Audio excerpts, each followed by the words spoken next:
Good morning students, welcome to online classes. Previous class में हम लोग हिंदी में भगवती प्रसाद वाजपेयी की लिखी कहानी मिठाई वाला पढ़े। आज हम लोग हिंदी में प्रेमचंद की कहानी पढ़ेंगे। प्रेमचंद संघर्षों में खिला गुलाब। आइए देखते हैं प्रेमचंद की कहानी संघर्षों में खिला गुलाब का क्या पाठ परिचय। प्रेमचंद का जीवन संघर्षों में व्यतीत हुआ। पिता की मृत्यु और कमजोर आर्थिक स्थिति के कारण उन्हें कम उम्र में ही नौकरी करनी पड़ी।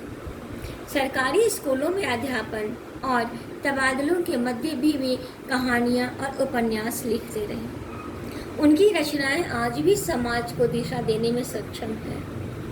लेखक ने अपने युवा साहित्यकार और पत्रकार मित्र को प्रेमचंद के जीवन के माध्यम से प्रेरणा दी। इस पाठ द्वारा छात्रों को प्रेमचंद की रचनाओं और जीवन दर्शन के साथ साथ उनके द्वारा किए गए संघर्ष का परिचय भी प्राप्त होगा, जो पाठक वर्ग को एक विशेष दिशा प्रदान करने में सहायक है।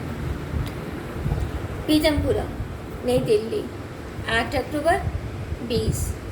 प्रिय सुरेश, या लेखक एक पत्र के द्वारा बता रहे हैं। प्रिय सुरेश, साहित्य और पत्रकारिता के क्षेत्र में तुम्हारे कार्यों को देखते हुए सहसा ही महान कथाकार प्रेमचंद का स्मरण हो आया। स्मरण अर्थात याद आना। आज तुम्हारी अपनी प्रेस है, अक्षर खबर मासिक पत्रिका का प्रकाशन संपादन कर रहे हो। साहित्यिक अर्थात साहित्य से संबंधित पुस्तकों के प्रचार प्रसार के लिए हरियाणा, राजस्थान, पंजाब आदि प्रांतों के नगरों में पुस्तक मेलों का आयोजन कर रहे हो। अनेक पुस्तकों का संपादन कर चुके हो। लघु कथा विधा को लेकर अभी भी उनकी योजनाओं को क्रियान्वित अर्थात लागू करना, चलाना करने के ललायित अर्थात जिज्ञासु, बेचैन हो। प्रेमचंद ने अपने जीवन में इसी प्रकार संघर्ष किया, जिस प्रकार तुमने अखबारों में कामों करके लेखन का मार्ग चुना। इसी प्रकार प्रेमचंद ने भी अध्यापक के पद पर कार्य करते हुए साहित्य सृजन अर्थात रचना करना का मार्ग अपनाया। इस पत्र के माध्यम से मैं तुम्हें उस महान कथाकार के संघर्षमय जीवन के विषय में बता रहा हूँ। प्रेमचंद का जन्म 31 जुलाई सन 1880 को वाराणसी के निकट लमही नामक गांव में हुआ था। प्रेमचंद का जन्म कब हुआ था? 31 जुलाई 1880 को वाराणसी के निकट लमही गांव। उनके पिता अजायब लाल डाकघर में क्लर्क थे। डाकघर अर्थात पोस्ट ऑफिस।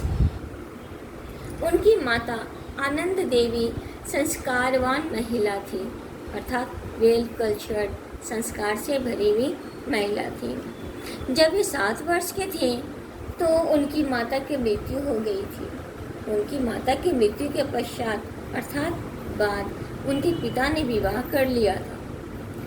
जब वे 8 वर्ष के थे तो उनकी माता का देहांत हो गया। माता के देहांत के बाद उनके पिता ने दूसरी शादी कर ली थी। प्रेमचंद जब 15 वर्ष के हुए तो उनके पिता की मृत्यु हुई, और जब वे 15 वर्ष के हुए तो उनके पिता भी चल बसे। सौतेले नाना ने उनका विवाह कर दिया। उन्हें पढ़ाई का खर्च चलाने के लिए नौकरी करनी पड़ी। उन्होंने चुनार नामक स्थान पर सन 1899 अर्थात 1899 में शिक्षक की नौकरी की और सन 1900 ईस्वी में वे बहराइच के जिला स्कूल में सहायक शिक्षक बने। Thank you.